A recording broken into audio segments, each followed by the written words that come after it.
But this is the question I had this morning when I was watching.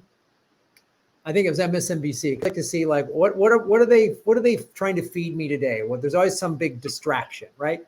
And like when Ghislaine Maxwell was moved to a minimum security prison over the summer, nobody was talking about it. There was always some big distraction. So I was like, okay, so the big distraction is the documents. And since some Democrats are even being critical of Biden, I'm like, what is this about? Because like you say, every president does this.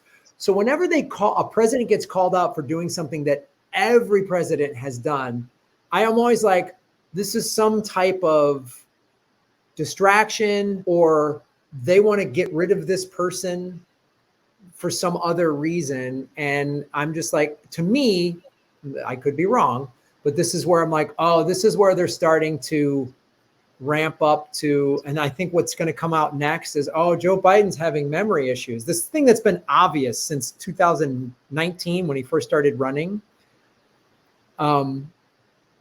I feel like this is going to be used as some sort of like, oh, he's not competent.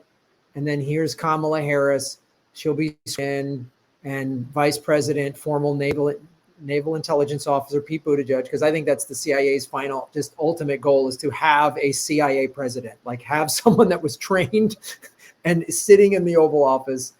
So I don't know. How do you see this? Because whenever the media is making a big kerfuffle about something, either something's going on behind the scenes, some awful laws being passed, or it's to get everybody distracting and fighting over this so that we're not paying attention. Let me just speak as a former New York Times reporter. I spent 15 years at the New York Times. So I would write stories and then people would speculate. And sometimes there was stuff behind the scenes, but sometimes there wasn't. So yeah, they will clearly determine his electability.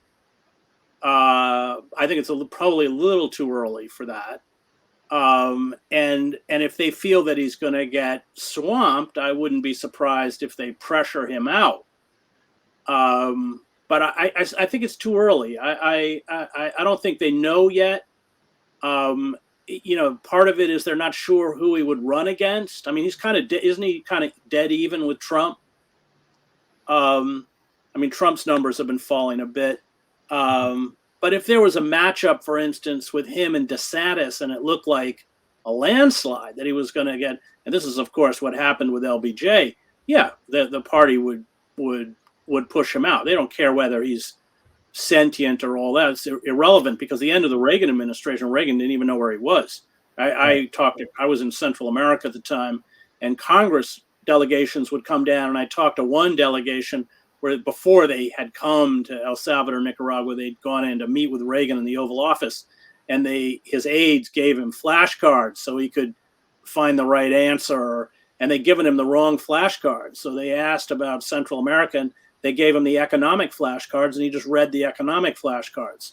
That's kind of where Biden is headed pretty soon, but they don't care. I mean, that doesn't matter. The only question is if we might get pushed out of power, and I don't think we can tell. I don't think they know yet. Yeah, because it's clear DeSantis is he wants to be the Republican nominee. He's probably leaked that. And Trump so does Mike Pence, that man of courage and great Democrat. That maybe he can run with Liz Cheney. The Democrats all like Liz Cheney. Robert Reich wants Liz Cheney to run for president. That kind of shows you what's happened to liberalism in America. Wow. A woman who voted with Trump about 94% of the time or something. That's the thing. The Republican Party has gone so far to the right. They're just a neo-fascist organization. The Democrats follow them. So now the Democrats today are like to the right of Reagan on most stuff. The Democratic Party, I lived in Europe, would be a far-right party. Let's be clear. I mean, in terms of war and civil liberties and everything, they'd be a far-right party. Yeah. Oh, easy. That's what when I would try to when Bernie Sanders is always described as this whacked out lefty. I'm like, he's a centrist in Europe.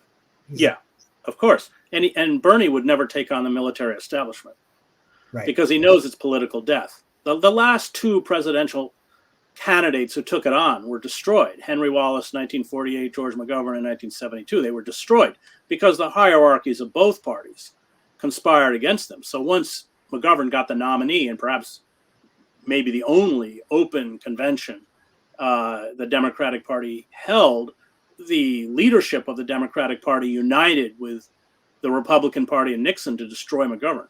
That was a joint effort. I mean, McGovern, by the way, was a highly decorated Air Force pilot, a bomber pilot in World War II, but that didn't matter. I mean, he knew, like Eisenhower, he understood what was going on and he wanted to fight it.